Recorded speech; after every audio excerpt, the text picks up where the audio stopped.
Hello everyone. In this video, I'm going to take an asset that I textured in Substance Painter, and I'm going to export it and use it in Marmoset Toolbag 4.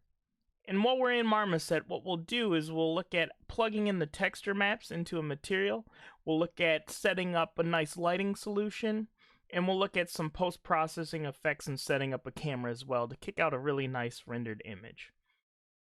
So with that being said, let's go ahead and get started. So in Substance Painter, I have my asset that is nicely textured. And for this example, I'm using the Metalness Roughness workflow. So in order to export these textures, I'm going to go to File, Export Textures, and set my destination where I want to save those out. I will go to Config, Document Channels plus Normal plus AO. And so what this is going to do in this object, I actually do have an emissive channel. You can see it right there, just because I wanted to show how to set that up in Marmoset as well. So if I expand this, you can see I have my texture set. So Lambert 1, I should probably rename that to something like Material X. But you can see it has that emissive channel in there. Something you want to do too is in the documentation, it does recommend exporting the normal map as OpenGL. However, I did some testing and I'm pretty sure we're going to flip that Y channel in the normal map anyway. So I think if you just do a DirectX normal export, that should be fine as well. Here we can set what resolution we're going to kick out. For this asset, I'm going to do a 2K texture. You can set up padding, but for our purposes, these default settings are fine as is. So, real quick, let me cancel this though, just in case you do want to change from DirectX to OpenGL. What we can do is we can go to Edit, Project Configuration, and right here, this is where you set the normal map format. So I'm going to follow the documentation on Substance Painter's website and do OpenGL. But like I said, I'm pretty sure DirectX will work because that documentation was for Toolbag 2, and I'm actually going to be using 4. So let's go ahead, File, Export Textures. We got our Lambert texture set, so it's all in that one texture set, and it's going to give me my base color, height, roughness, metalness, normal, emissive, OpenGL normal, and my mixed AO. Set your destination and hit export. So I already have mine exported, and this is what it should give you. You have all those maps, and then we're going to open Toolbag and take it from there. So in Marmoset 4, this is what it looks like when you first boot it up. So what I'm going to do is import my low poly X, and we get something like this. And you can see it actually brought in that Lambert 1. So really, I should have named this in Substance Painter, but I'm just going to call this Matte X. And here, this is the shader that's already applied, so we'll tweak this one to get our texture maps in this shader. Okay, so on my other monitor, I have my maps open, so I'm just going to drag them into the correct spots.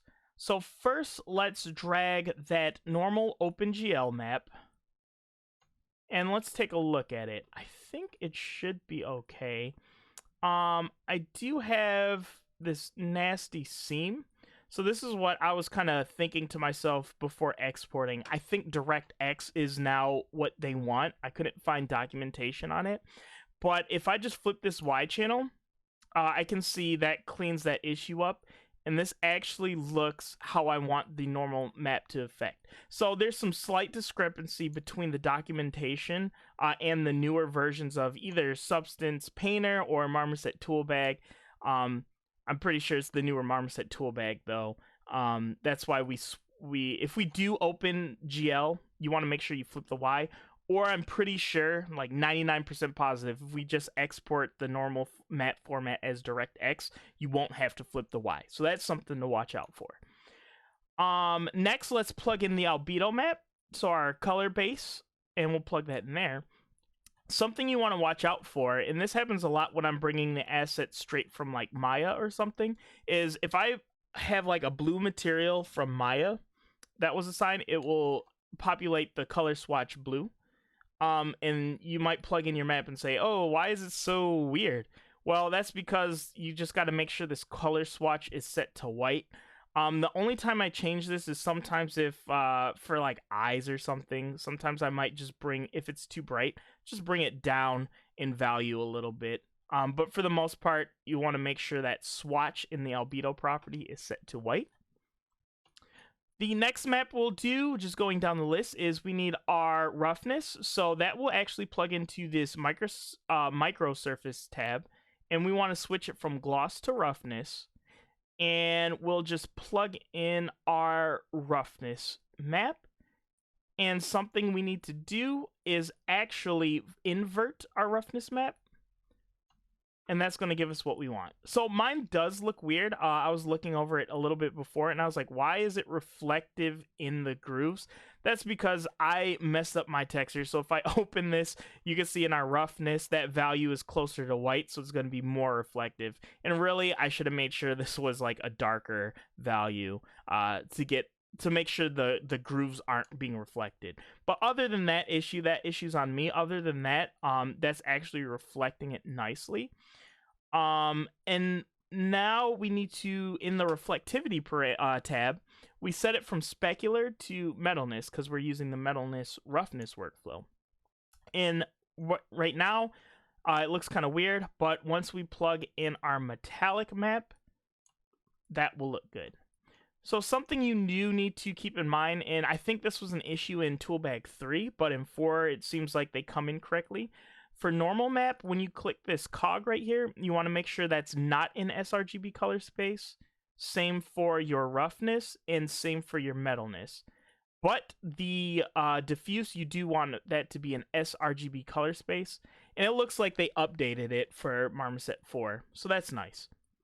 I don't have to worry as much about that. So lastly, we need an occlusion. We want to plug in our ambient occlusion. So I'll click on occlusion, and I will drag our mixed AO into the occlusion spot. And you can see what that's going to do. And this should be also not an sRGB, I believe.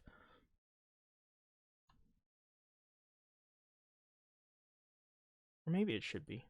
I have to check the documentation for that one. But what it should do is kind of bring out our cavity detail. Sometimes I will take this AO map, and if I want to block like some of the specular detail or diffuse detail in these creases, you can use it in the cavity map. So if I turn this on, you can play with it a little bit. It's kind of hard to see on this one, but like if I have pores on a human character, I might play with the cavity map, or actually create a cavity map and export it and bring it into here. So that's that. I think my material, it's pretty much simple for a simple asset like that, not too much work. So in Toolbag, what I can do is I can hold shift and right click, and that will rotate the lighting for me. And so we can get a bit interesting lighting. So let's look at the environment map. So if I go to my sky object in my scene, so Marmoset 4, we actually have like our history, tool settings, and now our scene here. So that's pretty cool. What we can do is we have these preset environment maps we can switch through. So if I go to here, I can go through and cycle through these. So you can see we can get some cool results, and I can rotate them. Here you can see it's like the rotation value is also here too. So shift right click is just our shortcut. But we get something like that. I don't know what look I'm really going to go for as far as the lighting goes, but this is piquing my interest. So I'm just going to leave it at this map. Something we can do in this sky parameter as well is we can set the backdrop. Right now it's set to ambient sky. If we switch it to color, it's going to pull the color from the swatch. If we switch it to blurred sky, it's going to take that environment and blur it. And we can change the intensity of that backdrop, and we can change how blurred it is. So that's pretty cool. Ambient sky, same thing. You can change like the brightness. Notice how it's not affecting the brightness of our light. That's driven by this brightness setting right here. So yeah, what I'm going to do though is just use the color, and maybe I'll put a well, I think the color we have is actually fine, but we'll play with that probably later. So something we can do is we can set lights that are based on pixels on this environment map.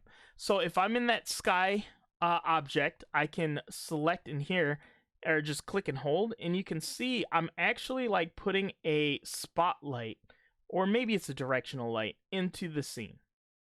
So for example, I typically start off like kind of putting these areas where there's some bright light.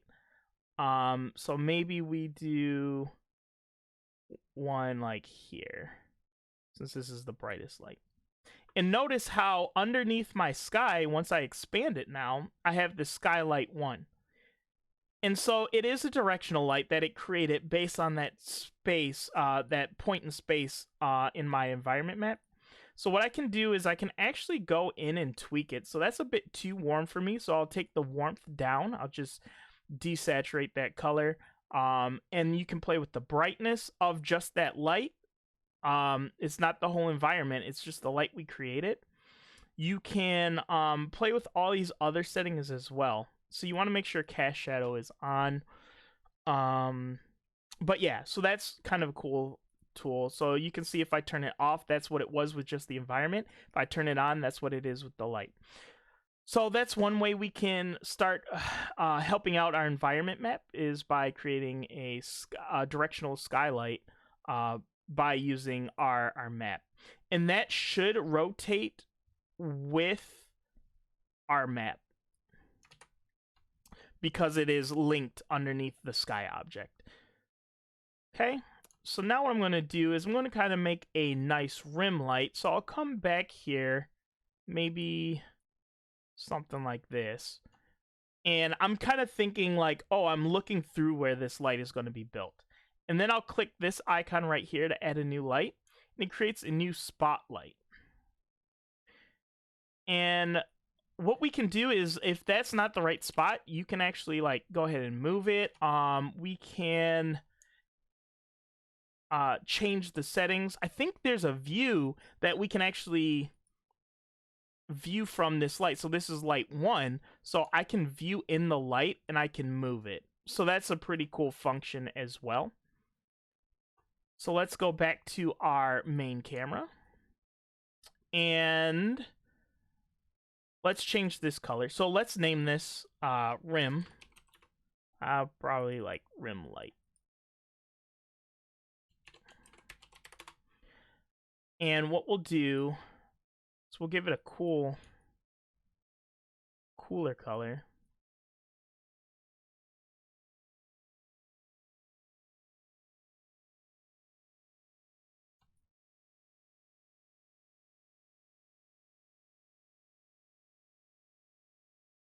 What we'll do is we'll increase the brightness.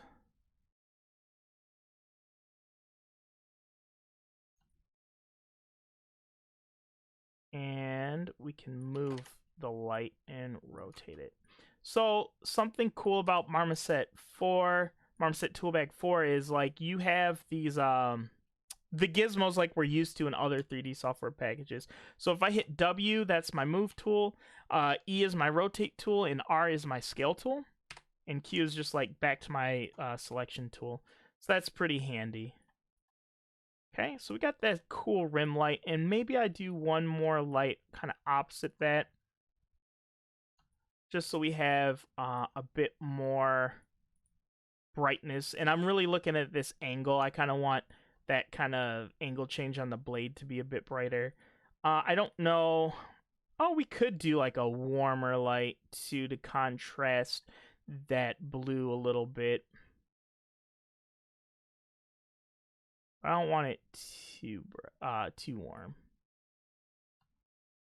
And again, we can play with the brightness. Depending, like, I haven't really been playing with these other parameters, but feel free to do that. I'm trying to keep this tutorial relatively quick, but we can play with like the diameter, the spotlight angle, so you can see it's like this cone is getting bigger and stuff. But like I said, for the most part, I'm going to keep it simple. Okay. So that actually looks pretty good, and we can just like turn these other lights off too, to kind of see what this light is doing by itself. And oftentimes I will cycle through my lights like this just to make sure they're actually contributing something. So like I can see this skylight. Well, the skylight is kind of hard because you just see it with the environment on and off. Like if this sky is off and you toggle this on, you can't see it because it's a child of the sky. So you got to see it what it does here. But yeah, I think this is looking cool. So let's turn these other lights on. And maybe I can group these. I just select these, put them in a group, and call this one spotlights. Oops, lights. Okay.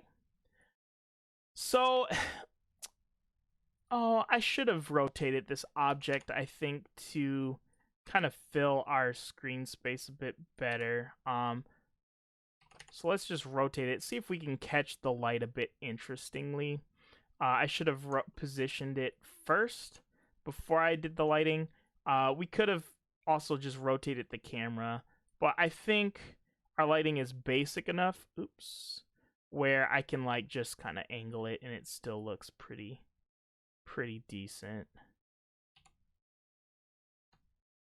Okay, and that's just so we can zoom in a bit closer and it's taking more of the frame up. So once we do that, we can go ahead and let's create a camera. So if I like this view, I'm going to hit the camera icon right here, the new camera icon. And if you don't want to move it, you can actually lock it. So now I can't move. And to access that camera, you come up here, cameras, main camera. Right now we're in camera 1, which is locked, so we can't move it. So we got this camera. Real quick, in the camera, I'm going to make sure it's unlocked so I can edit these parameters. I'm going to enable show safe frame. And this is important so we know like what is going to be rendered. And if we go to, oh yeah, they moved it. So it's all in this render tab. So if we go to this render tab, scroll down to output, you can see we're going to render at 1920 by 1080, a PNG, 256 samples. So if we render out, that's what it's going to be. But we'll come back to that. So let's go to our camera. And we have these kind of cool camera filters, so we can change the depth of field. So if I enable depth of field, you can play with the focal distance to dial in where it's going to focus on. So let's go like right here. And if you do depth of field, I just recommend being subtle with it. So our near blur will take that way down. Our far blur will take that down as well. This is a relatively shallow object. So if we had like a lot of depth of field, it's going to make it look like a toy miniature or something. So you can keep that in mind. Something else I will play with sometimes is the flare. The bloom. So you can see if I'm increasing that, it's given this. And this is another setting where you want to be gentle with it. You want to be careful. So I don't want too much bloom, maybe just a little bit. And then you can dial in the size of it. It might be hard to see. Here, let's crank it up. You could play with like the size of the bloom. I just want to be pretty subtle with it. And I'm going to go back to my lighting. Which one is... I'm going to dial this light down just a little bit because it's like blowing out my... Well, I guess we're just gonna blow this part out. I would go back and like tweak the lighting since I changed the position of this object. But let's go back to the camera, and we can play with things like contrast, the exposure. So a lot of like camera color correction things. Let's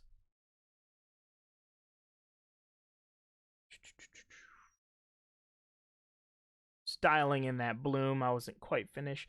Something else you could play with is the vignette. So this can draw focus in onto our object. And again, this is one that you might want to be a bit subtle with. But yeah. And if you want to do like really cool things, you can actually change the color of it. So this is like extreme just to show what it's doing. But what we can do is like make it a bit interesting by not having it just go black. We can like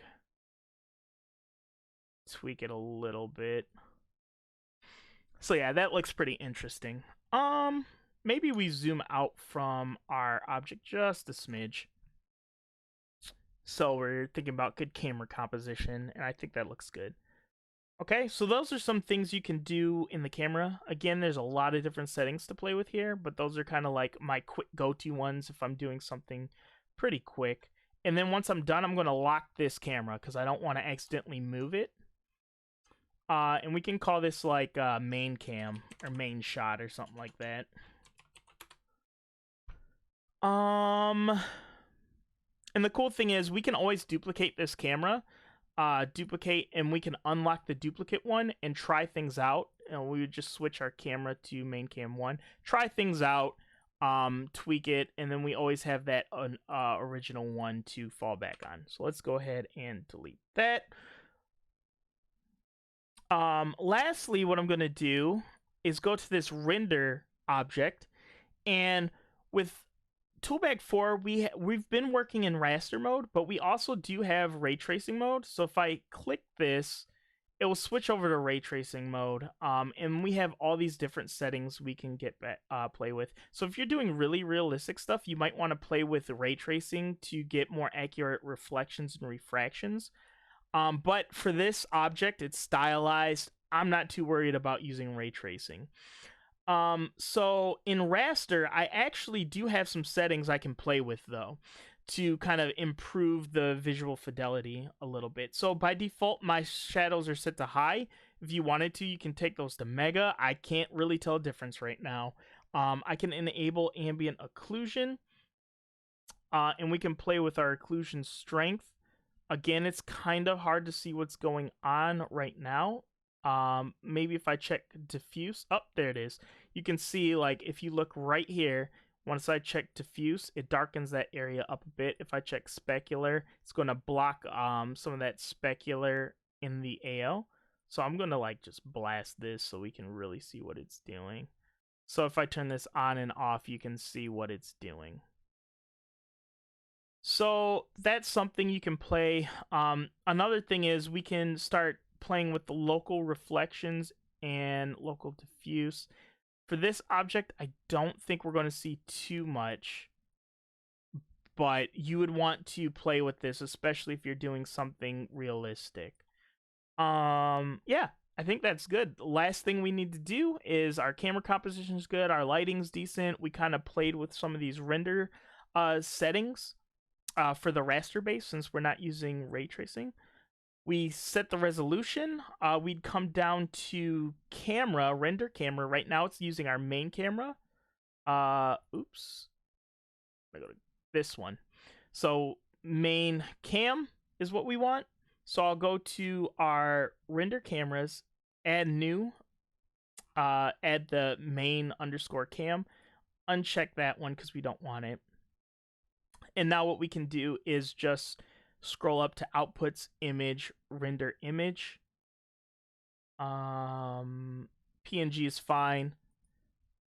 And I think it's going to save onto our desktop. And a feature that you might want to pay attention to is overwrite existing. By default, every time I hit render, it's just going to render a new image. So throw like a _1 under or at the end.